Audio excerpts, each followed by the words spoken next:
Back here on the Cover 3 podcast, live on CBS Sports Network.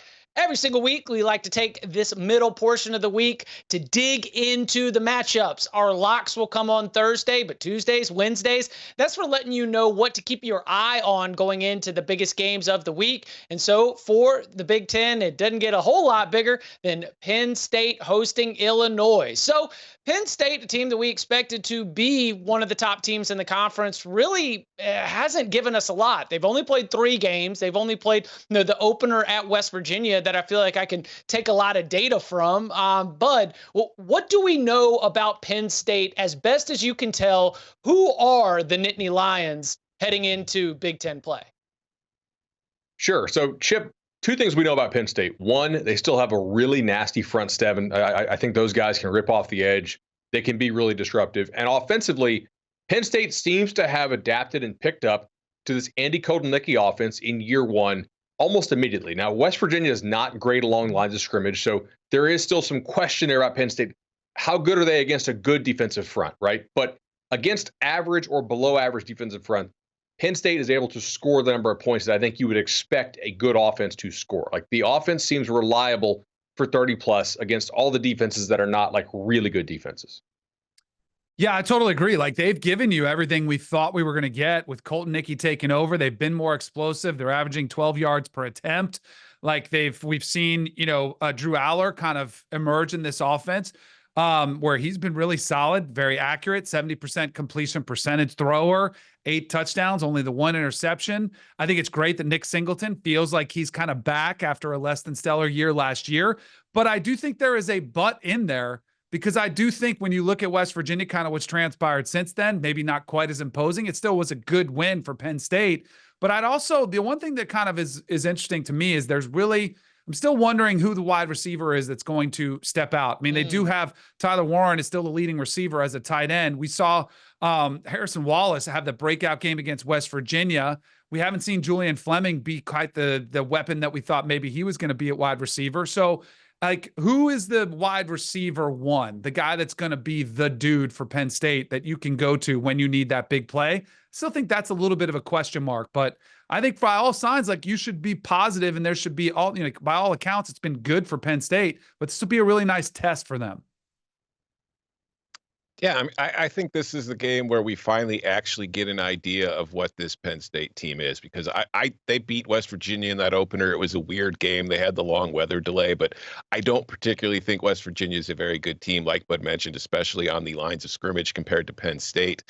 Last week, they played the decaying husk currently called Kent State football, so I'm not sure what, if anything, we could take away from that game. And we also saw them play Bowling Green, who did give them some trouble. So this is far and away the best team that Penn State will have faced to this point in the season. It's definitely the best team they faced along the lines of scrimmage. So what's going to be curious to me is, can we see this team maintain the kind of explosive play rate that they have shown through those first 3 games? Because, Bud, you mentioned it.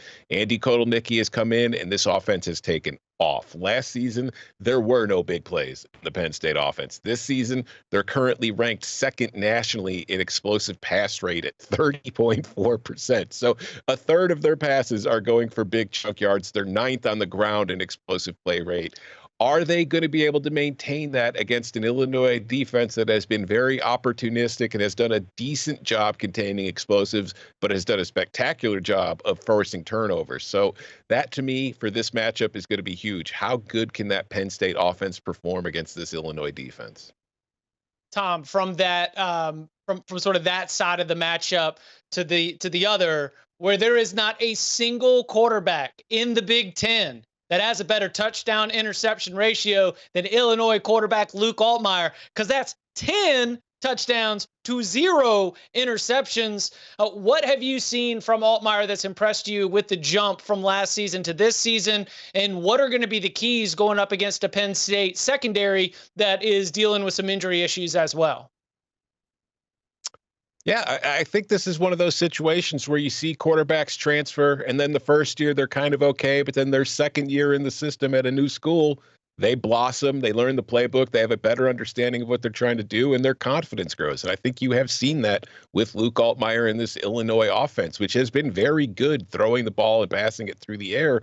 And that is the one thing I think you're going to have to look at in this matchup, because as I mentioned earlier, Penn State's defense did struggle a bit against the Bowling Green passing attack, and no offense to Connor Bazelak and the boys in orange and brown, they're not quite where Illinois is with Altmaier, Zachary Franklin, and Pat Bryant. So how will they look? I have seen a little bit of coverage issues in that secondary. I think Jalen Reed and A.J. Harris are playing well.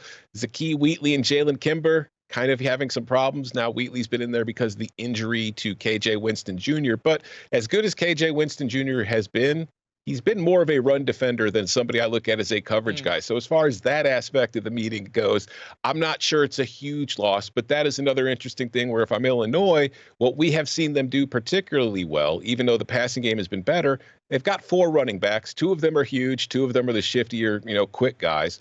They rotate them in and out, and they just wear on teams as the game goes along. We saw them do it to Nebraska. We saw them do it to Kansas. They're going to try to do it to Penn State. It's going to be far more difficult to do so because Penn State has a terrific front 7. But with K.J. Winston not playing, is that something Illinois can exploit to finally get that run game going to where even earlier in the game, they're having more success on the ground than they do in the fourth quarter? So that's going to be another key spot to watch, in my opinion. I kind of think both sides will score a good bit of points here, Tom. Illinois, I have pretty good confidence that they're at least going to get to, 17, low 20s. It just seems like they're so competent on offense. They have a couple guys who are real players on the outside. They've clearly hit in the transfer portal at a high rate with this offensive line. Something I think they were the beneficiary of Oklahoma picking some of the wrong guys in the transfer portal. And Illinois is like, cool, I'll take the guys you didn't want because they're better than the guys you did take, as we talked about on the Monday show. On the other side, maybe this is unjustified. I'm still a little bit skeptical of the Illinois defensive line. It's better than I thought, but how much better? And I think Penn State does have potentially the opportunity to push around Illinois up front. And to me, Penn State has touchdown scorers at all of these non-receiver positions. I mean, Singleton and Allen, especially Singleton, if he gets schemed open, if you mess up one of your rotations against the motion and shift of this Andy Kotelnicki offense, you don't get a second bite at that apple because that dude is gone. Tyler Warren, I don't think he's better than Michigan's Colston Loveland, but guys, he's not that far off, in my opinion. Harrison Wallace is a pretty nice receiver for them. He had some nice plays against West Virginia.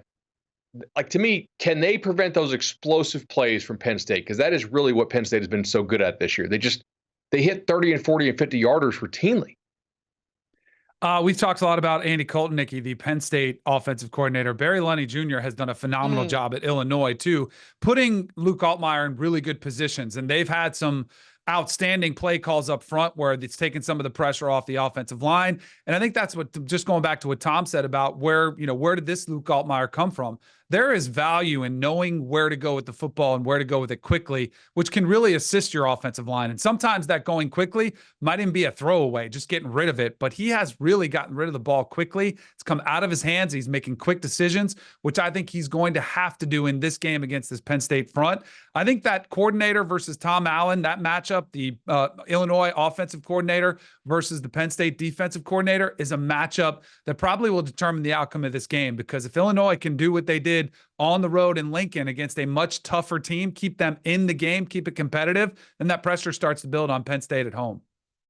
Yeah, tough. Tom, didn't tough they task. score 48 last year on Tom Allen's Indiana defense? They did put up a lot. And also, I will mention last year, talking about Luke Altmaier, in the Penn State game, he threw 4 interceptions. It was his worst game with the Illini last season. It's been the worst game of his career. Illinois still kind of hung around in that game and had a chance to win until late. So that is another thing to keep in mind going to Happy Valley this weekend. All right, quick leans, Tom. How do you think this plays out? What are you sniffing at when it comes to a pick here? As you so cruelly made me say earlier in the show, I do think Penn State ends up winning this game far more often than not. But I also suspect, like Bud, you're saying you think it's going to be higher scoring. I do think it'll be more shootout-y than most people expect. And I think Illinois is going to make it tough. But I just think the Nittany Lions are a little bit better. I think Penn State gets out early, but I think Illinois sneaks in the back door here to push this game over and an Illinois cover. I kind of like Penn State in this one, which means you should put everything you own on Illinois the way my picks have gone this year. So that's Danny and I will be picking against each other on CBS Sports HQ shortly. Thrilled to hear that selection. That's the points. All right, coming up on the other side, we turn our attention to big time on CBS. Wisconsin had last week off to be able to get resettled after losing their starting quarterback. They head to USC, which doesn't have much time to get resettled after their first loss of the season. Who bounces back better? We'll get into all that and more next.